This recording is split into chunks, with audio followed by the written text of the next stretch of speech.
ಕೊನೆಗೂ ನೂತನ ಸಚಿವರ ಪಟ್ಟಿಯನ್ನ ರಾಹುಲ್ ಗಾಂಧಿ ಫೈನಲ್ ಮಾಡಿದ್ದಾರೆ. ಮುಂದಿನ ಚುನಾವಣೆಗಳನ್ನ ಗೆಲ್ಲೋದಕ್ಕೆ ಜಿಲ್ಲಾವಾರು ಸಮುದಾಯವಾರು ಮಣೆ ಹಾಕಲಾಗಿದೆ. ಭಾನುವಾರ ರಾತ್ರಿಯ ಒಳಗೆ ಪಟ್ಟಿ ಬಿಡುಗಡೆಯಾಗಲಿದ್ದು ಸೋಮವಾರ ಸಂಜೆ ಲೋಕಭವನದಲ್ಲಿ ಹೊಸ ಸಚಿವರ ಪ್ರಮಾಣ ವಚನ ಕಾರ್ಯಕ್ರಮ ನೆರವೇರುತ್ತೆ. ಕೆಸಿ ವೇಣುಗೋಪಾಲ್ ಪಟ್ಟಿ ಸಮೇತ ರಾಜ್ಯಕ್ಕೆ ಆಗಮಿಸಲಿದ್ದಾರೆ. ಈ ಕುರಿತಾದ ಒಂದು ರಿಪೋರ್ಟ್ ಇದೆ, ನೋಡ್ಕೊಂಡು ಬನ್ನಿ.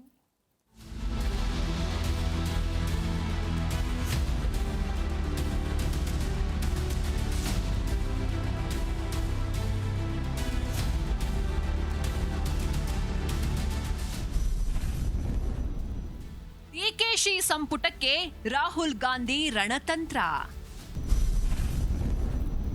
ಭಾನುವಾರ ಸಂಜೆ ಲೋಕಭವನಕ್ಕೆ ಪಟ್ಟಿ ರವಾನೆ. ಹಿರಿಯ ನಾಯಕರಿಗೆ ಪಕ್ಷ ಸಂಘಟನೆ ಜವಾಬ್ದಾರಿ. ನೂತನ ಸಚಿವರ ಪಟ್ಟಿಗೆ ವೇಣುಗೋಪಾಲ್ ಸಹಿ ಮಾಡಿ ಸೀಲ್ಡ್ ಕವರ್ನಲ್ಲಿಟ್ಟಿದ್ದಾರೆ. ರಾಜ್ಯ ನಾಯಕರ ಅಭಿಪ್ರಾಯ ಕೇಳಿ 3 ದಿನ ಸಮಯ ತೆಗೆದುಕೊಂಡಿದ್ದು ಡಿಕೆ ಶಿವಕುಮಾರ್ ಸಂಪುಟದಲ್ಲಿ ಯಾರಿರಬೇಕು ಅನ್ನೋದನ್ನ ನಿರ್ಧಾರ ಮಾಡಿದ್ದಾರೆ. ಸಿದ್ದರಾಮಯ್ಯ ಸಂಪುಟದಲ್ಲಿದ್ದ 2-3 ಹೊರತುಪಡಿಸಿ ಹೊಸ ಮುಖಗಳಿಗೆ ರಾಹುಲ್ ಗಾಂಧಿ ಮಣೆ ಹಾಕಿದ್ದಾರೆ. ಭಾನುವಾರ ಪಟ್ಟಿ ರವಾನೆಯಾಗಲಿದ್ದು ಸೋಮವಾರ ಸಂಜೆ ಲೋಕಭವನದಲ್ಲಿ ನೂತನ ಸಚಿವರ ಪದಗ್ರಹಣ ಕಾರ್ಯಕ್ರಮ ನಡೆಯಲಿದೆ. ಜಿಲ್ಲಾವಾರು ಸಮುದಾಯವಾರು ಮಣೆ ಹಾಕಿರೋ ರಾಹುಲ್ ಗಾಂಧಿ ಪಕ್ಷಕ್ಕೆ ಶಾಸಕರ ಕೊಡುಗೆ ಏನಿದೆ, ಸಮುದಾಯದಲ್ಲಿ ಹಿಡಿತ ಹೊಂದಿದ್ದಾರಾ ಇಲ್ವಾ, ಸಚಿವ ಸ್ಥಾನ ನೀಡಿದ್ರೆ ಪಕ್ಷಕ್ಕಾಗೋ ಲಾಭ ಏನು ಅಂತೆಲ್ಲ ಲೆಕ್ಕಾಚಾರ ಹಾಕಿದ್ದಾರೆ.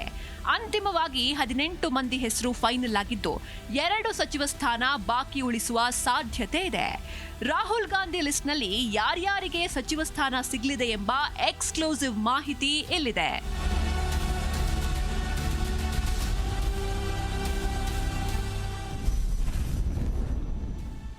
Rudrappa Lamani, Haveri Lambani, Lakshmana Savadi, Belagavi Lingayat, Basavaraj Shivannavar, Byadgi Kuruba, Raghumurthy, Challakere ST, Belur Gopalakrishna, Shivamogga OBC, Mankal Vaidya, Uttara Kannada SC ಬಲ, A S Ponnanna, Kodagu Kodava OBC, Puttarang Shetty, Chamarajanagar Uppara OBC, Balakrishna, Magadi Bengaluru Dakshina Vokkaliga, ಆರತಿ ಕೃಷ್ಣ, ಚಿಕ್ಕಮಗಳೂರು ಒಕ್ಕಲಿಗ, ಬಸವರಾಜ್ ರಾಯರೆಡ್ಡಿ, ಕೊಪ್ಪಳ ಲಿಂಗಾಯತ ರೆಡ್ಡಿ, ವಿಜಯಾನಂದ ಕಾಶಪ್ಪನವರ್, ಬಾಗಲಕೋಟೆ ಪಂಚಮಸಾಲಿ ಲಿಂಗಾಯತ, ನಾಗೇಂದ್ರ ಅಥವಾ ಕಂಪ್ಲಿ ಗಣೇಶ್, ಬಳ್ಳಾರಿ ಎಸ್ಟಿ, ಶ್ರೀನಿವಾಸ್ ಮಾನೆ, ಧಾರವಾಡ ಮರಾಠಿ, ಚಲುವರಾಯ್ ಸ್ವಾಮಿ, ಮಂಡ್ಯ ಒಕ್ಕಲಿಗ, ಶಿವಲಿಂಗೇಗೌಡ, ಹಾಸನ ಒಕ್ಕಲಿಗ, ವಸಂತಕುಮಾರ್, ರಾಯಚೂರು ಎಸ್ಸಿ ಎಡ, ರಿಜ್ವಾನ್ ಅರ್ಷದ್ ಅಥವಾ ಜಮೀರ್ ಅಹ್ಮದ್, ಬೆಂಗಳೂರು ಮುಸ್ಲಿಂ. ಇನ್ನು ಬೆಂಗಳೂರು ಗ್ರಾಮಾಂತರ ಜಿಲ್ಲೆಯಿಂದ ಕೆಎಚ್ ಮುನಿಯಪ್ಪ ಸಚಿವರಾಗಿರೋದ್ರಿಂದ ಹಾಗೂ ಒಕ್ಕಲಿಗರಲ್ಲಿ ಬೇರೆಯವರಿಗೆ ಮಂತ್ರಿ ಸ್ಥಾನ ನೀಡಿರೋದ್ರಿಂದ ಶರತ್ ಬಚ್ಚೇಗೌಡರಿಗೆ ನಿರಾಸೆ ಆಗೋ ಸಾಧ್ಯತೆ ಇದೆ. ಬೆಳಗಾವಿಯಲ್ಲಿ ಲಕ್ಷ್ಮಣ ಸವದಿ ಸ್ಥಾನ ಗಿಟ್ಟಿಸಿಕೊಂಡಿದ್ದಾರೆ. ಲಕ್ಷ್ಮೀ ಹೆಬ್ಬಾಳ್ಕರ್ಗೆ ಕೆಪಿಸಿಸಿ ಕಾರ್ಯಾಧ್ಯಕ್ಷ ಸ್ಥಾನ ನೀಡಲು ಹೈಕಮಾಂಡ್ ಮುಂದಾಗಿದೆಯಂತೆ. ಹಾಗೆಯೇ ಶ್ರೀನಿವಾಸ್ ಮಾನೆಗೆ ಈ ಬಾರಿ ಸಚಿವ ಸ್ಥಾನ ನೀಡಲು ಹೈಕಮಾಂಡ್ ತೀರ್ಮಾನ ಮಾಡಿದೆ. ಸಂತೋಷ್ ಲಾಡ್ ಅವರನ್ನ ಕೆಪಿಸಿಸಿ ಕಾರ್ಯಾಧ್ಯಕ್ಷ ಜವಾಬ್ದಾರಿ ನೀಡೋ ಸಾಧ್ಯತೆ ಇದೆ.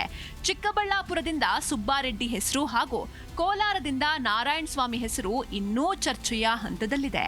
ಜಮೀರ್ ವಿರುದ್ಧ ಪಕ್ಷದಲ್ಲಿ ವಿರೋಧ ವ್ಯಕ್ತವಾಗ್ತಾ ಇರೋದ್ರಿಂದ ಇನ್ನೂ ಫೈನಲ್ ಆಗಿಲ್ಲ. ಒಟ್ಟಾರೆ ಸಚಿವರ ಆಯ್ಕೆ ವಿಚಾರದಲ್ಲಿ ರಾಹುಲ್ ಗಾಂಧಿ ಅನುಸರಿಸಿರುವ ಮಾನದಂಡಗಳು ಕ್ರಮಗಳು ಹಲವರಿಗೆ ಖುಷಿ, ಹಲವರಿಗೆ ಬೇಸರ ತರಿಸಿದೆ. ಇಷ್ಟಾದ್ರೂ ಖರ್ಗೆ, ಸಿದ್ದು, ವೇಣುಗೋಪಾಲ್ ಕೋಟ ಭರ್ತಿಗೂ ಕಸರತ್ತು ನಡೆಸಲಾಗಿದೆ ಎಂಬ ಮಾಹಿತಿ ಇದೆ. ಯಾರಿಗೆ ಸಿಹಿ, ಯಾರಿಗೆ ಕೋಕ್ ನಾಳೆ ಸಂಜೆ ವೇಳೆಗೆ ತಿಳಿಯಲಿದೆ. Rajappa Suttur, political bureau, Bengaluru.